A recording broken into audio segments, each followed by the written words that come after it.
ایک شخص نے چڑیا پکڑنے کے لیے جال بچھایا۔ اتفاق سے ایک چڑیا اس میں پھنس گئی اور شکاری نے اسے پکڑ لیا۔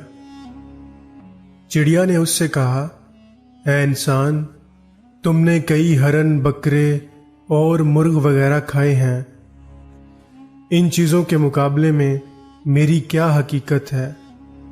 ذرا سا گوشت میرے جسم میں ہے، اس سے تمہارا کیا بنے گا؟ تمہارا تو پیٹ بھی نہیں بھرے گا۔ لیکن اگر تم مجھے آزاد کر دو تو میں تمہیں 3 نصیحتیں کروں گی جن پر عمل کرنا تمہارے لیے بہت مفید ہوگا۔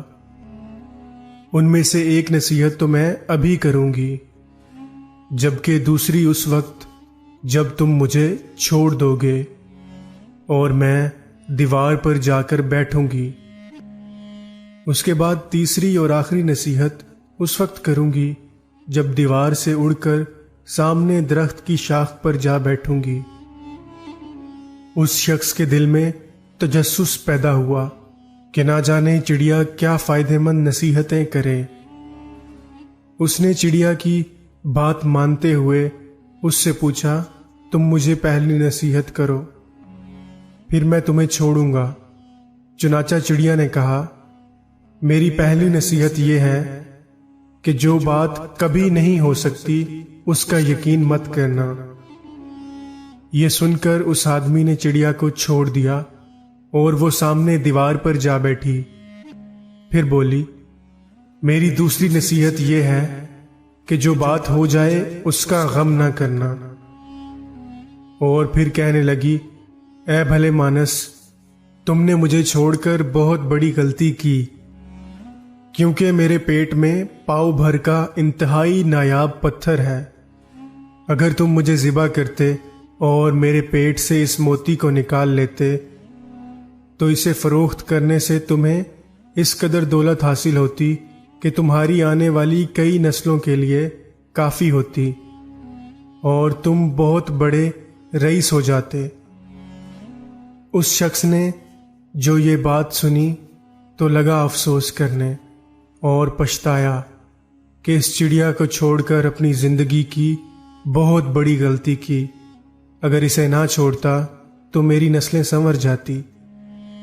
چڑیا نے اسے اس طرح سوچ میں پڑے دیکھا تو اڑ کر درخت کی شاخ پر جا بیٹھی اور بولی، اے بھلے مانس، ابھی ابھی میں نے تمہیں پہلی نصیحت کی جسے تم بھول گئے کہ جو بات نہ ہو سکنے والی ہو اس کا ہرگز یقین نہ کرو۔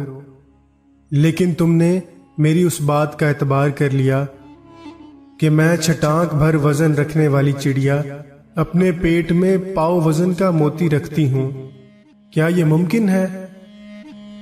میں نے تمہیں دوسری نصیحت یہ کی تھی کہ جو بات ہو جائے اس کا غم نہ کرنا، مگر تم نے دوسری نصیحت کا بھی کوئی اثر نہ لیا اور غم و افسوس میں مبتلا ہو گئے کہ خواہ مخواہ مجھے جانے دیا۔ تمہیں کوئی بھی نصیحت کرنا بالکل بیکار ہے۔ تم نے میری پہلی 2 نصیحتوں پر کب عمل کیا جو تیسری پر کرو گے؟ تم نصیحت کے قابل نہیں۔ یہ کہتے ہوئے چڑیا پھر سے اڑی اور ہوا میں پرواز کر گئی۔ وہ شخص وہیں کھڑا چڑیا کی باتوں پر غور و فکر کرتے ہوئے سوچوں میں کھو گیا۔